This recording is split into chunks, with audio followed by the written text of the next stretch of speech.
North Korean leader Kim Jong-un said an elevated U.S. security partnership with South Korea and Japan poses a grave threat to his country and vowed to further bolster his nuclear weapons program, state media reported Sunday.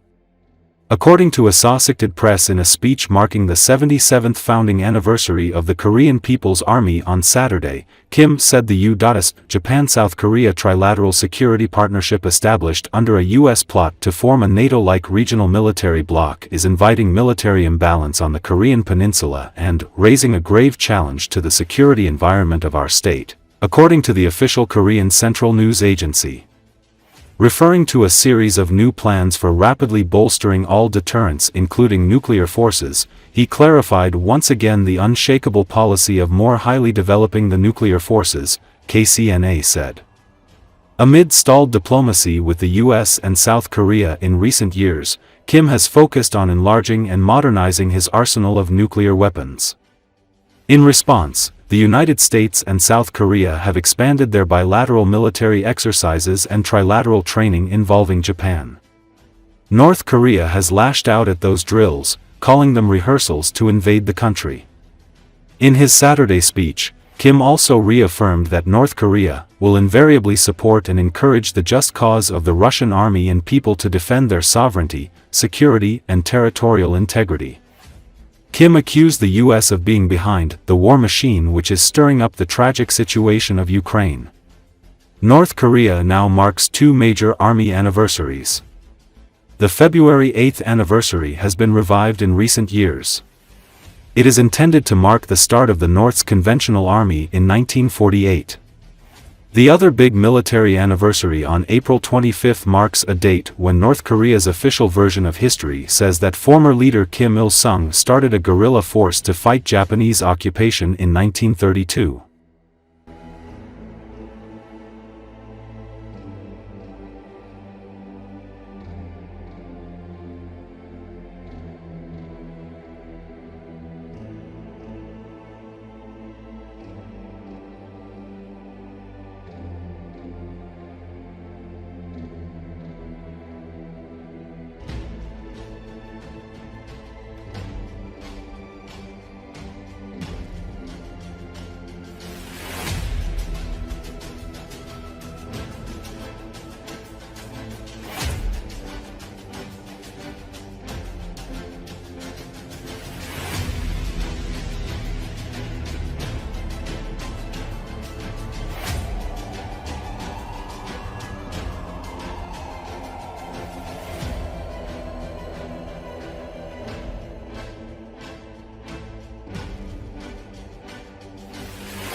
The new attack of the Ukrainian army on the occupiers' positions in the Kursk region resulted for Russia not only in losses on the battlefield, but also in internal squabbles among the military, Z-War correspondents and Kremlin propagandists.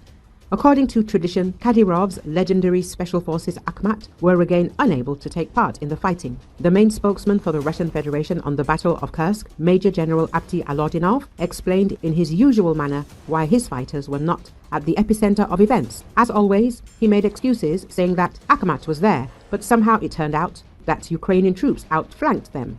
Of course, no one slept through the offensive, and overall, there were few of them there, and most importantly, all the complaints were directed at someone else. This story about the invisible battalion caused a wave of ridicule even among Russian war correspondents who have observed the magical blurring of Kadirovites at the front more than once. The situation is painfully familiar. The elite TikTok fighters of the Kadirovites are again not taking part in the battles, but the next Vankas from poor Russian regions are dying in the trenches. Alodinov has to come up with excuses to maintain the illusion that his troops are playing some role in the war. Well-known Z-War correspondent Alex Parker couldn't hold back his sarcasm and harshly ridiculed Akhmat's statements on his Telegram channel. He called them a circus and ridiculed the excuses about unnoticeable flanking.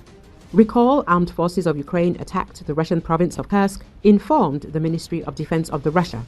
The note specifies that the Ukrainian troops that attacked were up to 2 mechanized battalions with armored vehicles. According to the report, the Ukrainian attacks were repelled and the settlements are under control of Russian troops. August the 6th last year, Ukrainian troops launched an armed incursion into the Kursk province and occupied several areas, and since August the 9th, the region has been experiencing a federal emergency. The Kursk offensive, the first ground invasion of Russia by a foreign power since World War II, took Russia and Ukraine's allies by surprise when it was launched. Kiev's troops advanced quickly, though Russia eventually began to push their forces back. The line of control has not changed dramatically in recent months.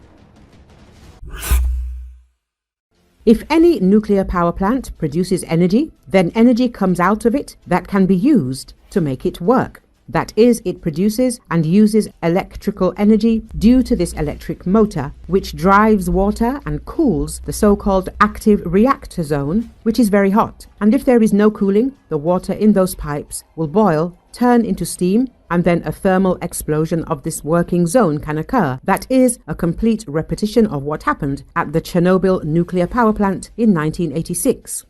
Kochetov emphasized.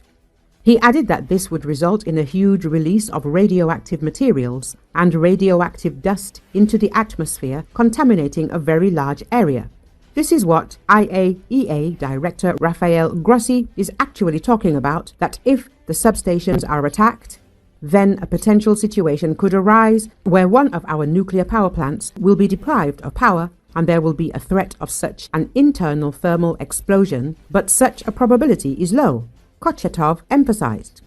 Recall that the head of the IAEA, Rafael Grossi, stated that Russian shelling of the Ukrainian energy system could cause a nuclear accident. In particular, on his page in the social network X, he published photos in which he visits the Kievskaya substation together with the Minister of Energy, German Galushchenko. Earlier, Ukrainian President Volodymyr Zelenski said that the issue of liberating the Zaporizhzhia NPP would be raised at the first meeting with the Russian Federation. He also noted that during the occupation of the facility, Russia took hostage and threw behind bars 2 Ukrainian power engineers who worked at the Zaporizhzhia NPP. In addition, in early January, the IAEA reported explosions and machine gun fire near the Zaporizhzhia NPP. It is noted that the IAEA mission team, which is working at the Zaporizhzhia NPP, recorded 2 loud explosions outside the territory of the plant on January the 5th at approximately 12:45 and 15:45. The IAEA did not confirm the impact of these explosions. The team also reported that they repeatedly heard machine gun fire. The IAEA noted that there were no casualties or injuries as a result of the incident, and the power plant equipment was not damaged. An attack on any nuclear power plant is absolutely unacceptable. In light of the increased military activity near the Zaporizhzhia NPP, I again call for maximum restraint to prevent an obvious threat to its security, Grossi said. The agency noted that there were no casualties or injuries as a result of the incident, and the power plant equipment was not damaged.